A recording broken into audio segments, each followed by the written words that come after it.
The other place that we use eye-hand coordination is for a lot of our fasteners. And many parents have told us that children are not able to pull up their zips, they're not able to put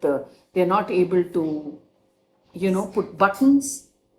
I would say for these exercises of daily living, the best way to do them is allowing them to dress themselves up over and over again.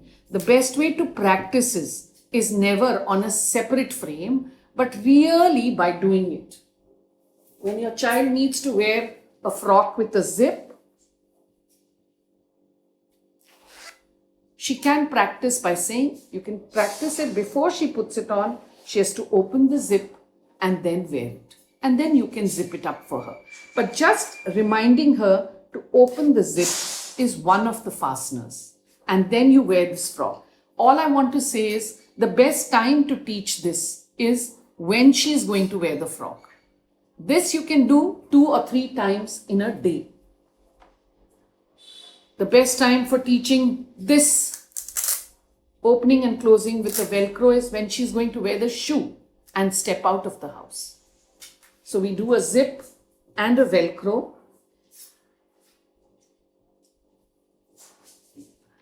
For teaching buttoning, one of an activity which I have shown some of the parents during my fine motor workshops is this. This is called a button snake.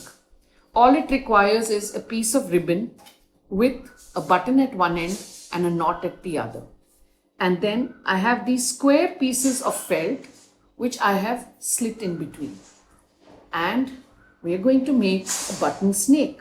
So the child takes the button and puts it in.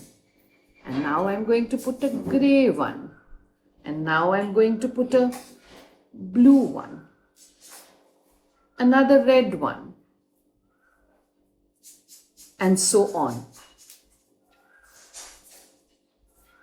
You complete it with all of these. It's a very simple activity that you can do, which lends itself to the same activity as buttoning, but this can be made into a game.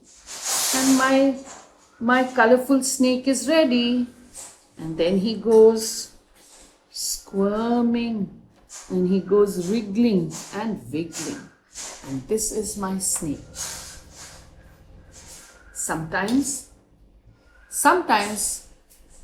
I also use a small surprise like this. Again, something that's available from us in school. We use this a lot in school. And parents who know how to knit can simply make this egg. What lies inside the egg? Whenever there is a surprise for a child, he wants to open it. This requires a little more fine skills. So we open the button. Hey, here is a baby turtle. Actually, I've lost the other 2 eggs, but this had a big egg, a medium egg and a small egg. The small egg had the turtle, the big egg had a little rabbit, and the middle egg had a little chick. So please understand that you can do any of these, but here the closing is a fastener, a button.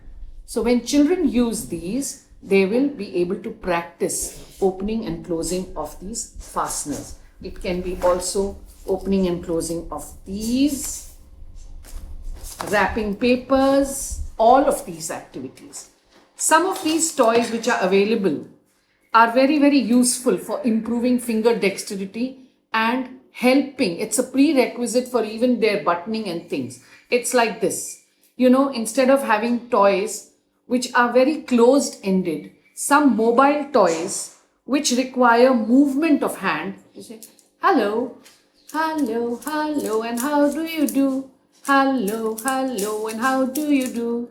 These require some gentle movement of the hand, and it's a mobile. This may be a very appropriate toy for a 6-month-old, but for our children, when it becomes a hand function toy, it can be used even as late as 8 or 9 years, till your child actually develops this activity.